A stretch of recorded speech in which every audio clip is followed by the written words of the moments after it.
Something that I like to promote doing more regularly is reflecting on how your life is going, what you are liking about your life, what you are not liking about your life, and then planning based on that information. In this video, I am going to be doing some 2020 reflections, some thinking on how my year went, what my wins were, what I want to do differently, and share that with you guys to inspire you to do some 2020 reflection of your own. This video is actually the last video in my 2020 Reset Your Life series, where I've gone through, done a whole bunch of resetting and refreshing of my life, taken you along with me to inspire you to do the same for your own life. The first question that I like to reflect on in these kind of reviews is, what are your biggest wins? I like to start with wins because I think that it's good to start with the highs. And I also think that wins can often be interpreted as traditional, probably culturally valued wins, which usually involve career and money. Your wins don't have to involve career and money. It can be seeing more sunsets this year if you were in a good position where you could get out of the house a bit. It could be surviving work from home. It can be very, very small, or it can be very, very big as well. In general, I think when it comes to goal setting and reflection this year, self-compassion really needs to be your top priority. I think globally, no one got as much done as maybe they wanted to. No one had this year go the way that they expected to.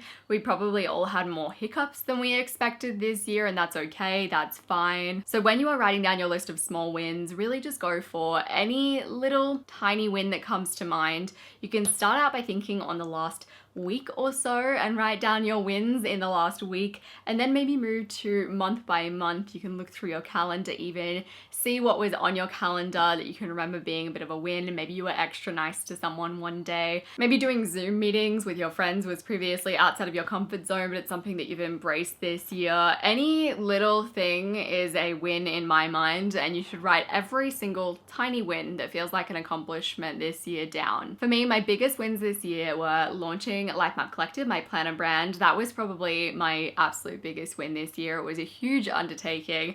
It took longer than expected, but we got there. I really wanted to launch an umbrella brand for all of my planning style products, have them housed in the one little space. And on launch, I created 3 new products. So I had the Life Map Daily, I had the Life Map Daily Digital, which was a huge undertaking, and also the Life Map Notion pack, which has done surprisingly well. I can't believe how well that has been received, and it's amazing, and it's made me rethink where I need to be going. I launched my very first Skillshare course, which was received far better once again than I thought would have been possible. I think it has 13,000 plus people who have joined the course. If you want to do an intense deep dive reflection for your new year, I would highly recommend giving that a watch. It's really good. I went to my very first bunch of Pilates classes. For me, finding a new form of movement that I genuinely enjoy is considered a big win in my mind. Like that's fantastic. I held a two-hour workshops for my Life Map community,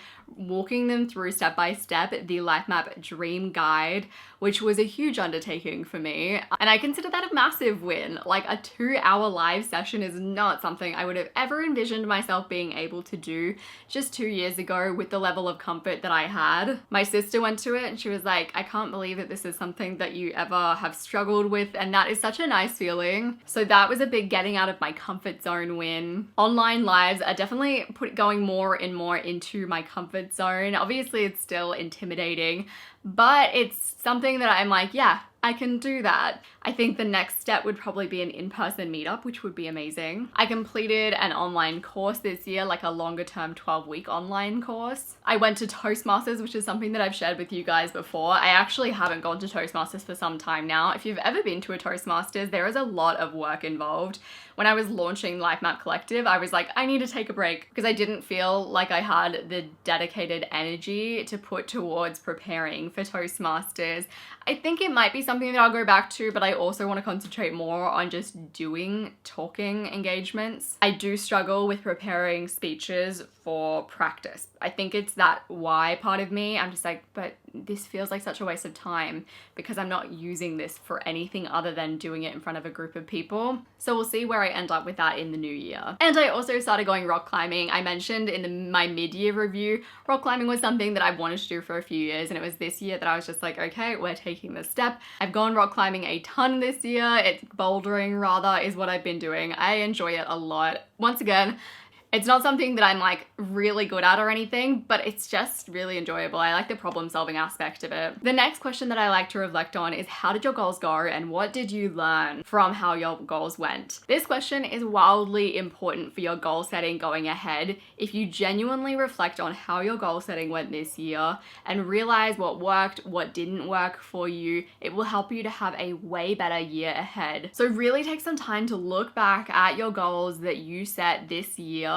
and ask yourself what went well, what didn't go well, and what can I do differently in the year ahead to make it more likely that I do achieve my goals. It could be that you're setting the wrong type of goals. Maybe you are setting goals that feel like other people would look at you and be like, wow, good job, but don't actually feel good internally. Maybe, and this is a classic, you are setting too many goals. Like you're setting 20 goals at the start of the year and then you feel like you're incapable of achieving them all and then you give up. As a general, I don't actually set yearly goals for myself. I like to set quarterly goals because I think it is a more self-compassionate way of doing it. I do think that quarter one you is very different to quarter four you, and I think that you should choose things that are more short term to motivate yourself more as you go through the year. So I like to set quarterly goals. I think it is a better way to do your year, but at the start of the year, or rather at the end of the year when I'm recording this and my other annual reviews, I like to set some general intentions of things that I'm like, oh, I'd like to do that. I'd like to focus more on that. That's where I'd like to be heading in the next year. But in saying that, I hold flexibility for myself when it comes to my intentions because, like I was saying, at the start of the year, I might be like, yeah, well, I definitely want to launch a podcast this year. And at the end of the year, I could be like, wow, launching a podcast is the last thing on my mind and I have no interest in doing it. So to reflect back on last year's intentions that I had on my vision board, I had hiring a cleaner was one. For the most of this year, we have had someone helping us to do a general clean of the house every 2 weeks, a lovely human being that's been really amazing. That's currently a situation that we're reevaluating. On my vision board, I also had meal deliveries, which makes a lot of sense if you've watched my videos, and if you haven't, you'll be like, really? That was on your vision board? But while I can cook, I can follow a recipe. It's just not something that I enjoy doing, but I also value nutritious meals and feeling good in my body. So for the most of this year, I have actually been getting meal delivery services, and I have also had people helping me with cooking. So that's been amazing, and it's not something that I really ever want to end. Very happy with that situation. I had a new camera that I wanted to purchase that I had purchased. I had hiring help for LifeMap Collective, and I have hired someone for customer service for LifeMap Collective. I genuinely don't know what I would do if I didn't have help with customer service for LifeMap Collective, because that inbox gets really wild, which is amazing, but I'm not made for customer service. So yeah, having someone helping me with customer service was huge. And of course, I had intentions that I didn't necessarily get to. Getting 500k subscribers was on my list. For some clarification, I don't promote setting number goals. I do think that you can have numbers on your vision board of I want to earn this much or I want to get that many subscribers, etc., etc. As long as you're not super attached to them, I think that's completely fine. That way, when you don't hit them, like I didn't hit mine, you're self-compassionate and it's not really a big deal. The only number goals that I think anyone should be setting are goals that they can actually control. So I'm going to upload 1 video a week, or I am going to post 3 times a week, or I'm going to send out 1 email a week.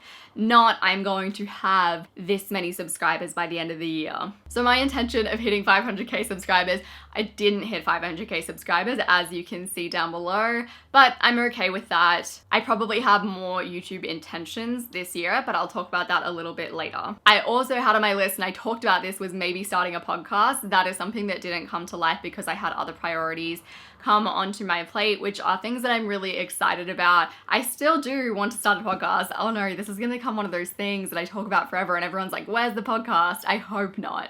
I will start a podcast eventually. It's just a lot to put on my plate right now with the other things that I'm working on, so it's just not a huge priority, but maybe next year or the year after, we'll see. I genuinely do enjoy having good conversations with interesting people though, so I would love to integrate that as part of my day-to-day. I probably just need to get a little bit more help with what I'm currently doing and maybe get a few other things established before I can make that move. When it comes to my actual solid goals, like these are the things that I'm working on. I probably had two big goals this year. The first was launching Life Map Collective, which happened on a later timeline than expected, but that's totally okay. And then also a goal that I'm currently working on that I'm hoping I will end up launching in the next few months. I also set a lot of mini goals. If you're familiar with the Life Map planning system, you'll know what I mean by that. Things like creating my Skillshare course, working out consistently, completing some e-courses, and in general, because I do have a good goal planning system, I feel confident in achieving most of my solid goals. Sometimes they take longer to do than I expect, but in general, I get there. So my biggest learnings when it comes to goal setting and how I work with goal setting have probably just been it always will take longer than you expect, and that's just something that you have to deal with. And secondly, stop taking on too many big goals at one time. This is something that I preach, but at the end of this year, I have not practiced. I knowingly at the end of this year had two big goals that were competing with each other, and as always, it did not go as well for me as I wanted it to. The next prompt for you is, what do you want to do differently this year? What do you want to focus on this year? When it comes to my intentions in the year 2021, I want to take things slow. Firstly, I want more breaks. I didn't plan anywhere near enough breaks into my 2020, and I can really feel that now. I had more intentional breaks working in my full-time job than I have had this year. In saying that, it was a COVID year and it felt like a weird time to be taking a break. There obviously wasn't many places that you could actually go, but in the year of 2021, I just want to be super intentional about taking serious breaks because it's so important for my mental health, and I can really feel the side effects of not having taken enough this year. On top of that, I want more work boundaries. At the start of this year, I actually feel like my work boundaries were reasonably good. Like I had a good schedule going. I'd have my afternoons to chill and I'd work in the morning, but I launched my planner brand, and from there things just got really, really mental to the point where I was like, this doesn't feel the way that I want my life to feel. So that's something that I'm really trying to reevaluate for the new year. So as sort of part of that, I want stronger start and finish times, which is something that I definitely used to have, but I just need to get back into that routine. Stronger turning off and not checking my email and social media times. Stronger break times, like I mentioned, and stronger times where I reset and I refresh. The next one, and it all really works together, is getting more help. So right now I have my beautiful mother who helps with my bookkeeping, which is amazing. My sister does my video editing. I just hire my whole family. And Luke helps from time to time as well. He has over this period, as well as a lovely woman who is helping me with my Life Map Collective support inbox. All so helpful, but I think that I still need more help, probably on a smaller scale, and that's something that I want to concentrate on at the start of 2021. Looking for some consistent ongoing help, which is always like a scary thing. I think hiring is kind of scary for me.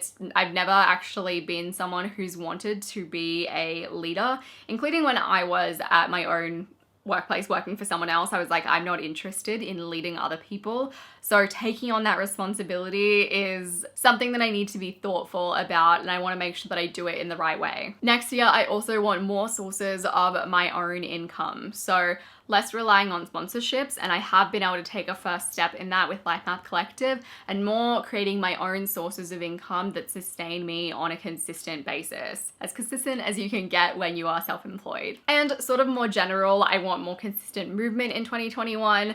2020 has actually been a great year when it comes to exercising and movement. I've really embraced some new forms of movement in my life that I genuinely enjoy, which I think has been huge.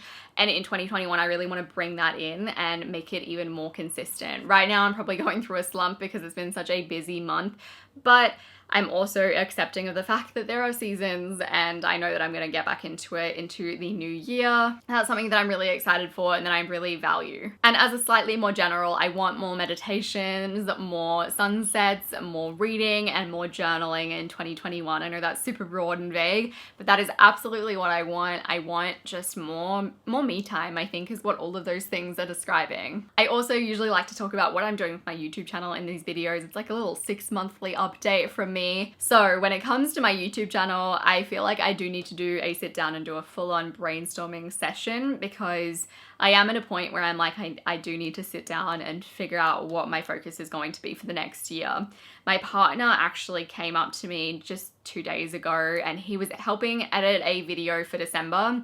We've been a little bit like week to week, or rather day to day, when it comes to December editing. It's been a crazy time because of all of the reactivity that has been my last quarter that I want to escape in the new year. But he came up to me after editing a video and he was just like, this video is great, but I feel like you're feeding your audience cotton candy. And the thing is that as soon as he said that, I was like, yes, I agree. I know what you're talking about and I know that I could do better. There is some kind of competency matrix that exists in the world. Someone will be able to tell me what I'm talking about in the comment section down below. And in that competency matrix, they talk about a level that is, you are incompetent, but you are aware of it. And that is where I feel I am on the YouTube scale. I feel like there's so many areas that I'm just like, I know I could do that better. I know that I could be putting more effort into here. I know that my content has the potential to be really high quality. I know that I have thoughtful and meaningful information to share, and I sound probably very cocky when I'm talking about this, but it is what it is. This is how I feel. But I just don't feel like I'm reaching the level that I want to be reaching. This year, I talked at the start of the year about trying out storytelling content, and I did give that a try and realized very quickly I don't have any interest in content where I film myself over a long period of time. I think I did 2 videos of that nature and then realized, wow, this is not for me, which is okay because that's what I'm all about, trying things and learning from those things and changing and pivoting from there. But I guess now it's about finding my YouTube groove and up-leveling my content a little bit. I'm not so worried about the subscriber number, although like it would be good to increase my subscriber number. Obviously, I've been on this platform for quite a while, but I am more worried just about the quality level of my content, and making content that I would want to watch, I think is important to me. Sometimes, like my partner was saying, I do feel like I can release more cotton candy content, which is great, and I know people love that kind of content a lot of the time, but I don't think that it's the kind of content that I do want to be focusing on in the year of 2021. Those are some very vague thoughts around YouTube and the kind of content that I want to be releasing in 2021. I'll probably do like a big old planning session during my December before the year kicks off, or even at the start of January, so that I can really decide what my intentions are with my YouTube channel. This isn't me saying that I'm going to rehaul all of my content, because I think sometimes I make great content, but I'm just not where I want to be. Basically. I appreciate you guys so very much. I hope that you've enjoyed this Reset Your Life series. This has been a really chill video as part of that series, but I hope that you still enjoyed going through it with me, or it just got you thinking about your own year. Maybe you did a little internal reflection yourself. If you're interested in my reset content, I have a whole playlist for you. I'm gonna have that linked on the screen as well as down below. Merry bloody Christmas, depending on where you are in the world. Christmas was yesterday for us and it was lovely. It was a killer time. I hope your New Year's is absolutely magical and it's filled with all of the refreshing vibes that you need. If you are isolating, I hope that you intentionally make it a magical time for yourself. You fill it with all of the self-care. If you're able to go out and see friends, be safe. I appreciate you, and I will see you in the new year.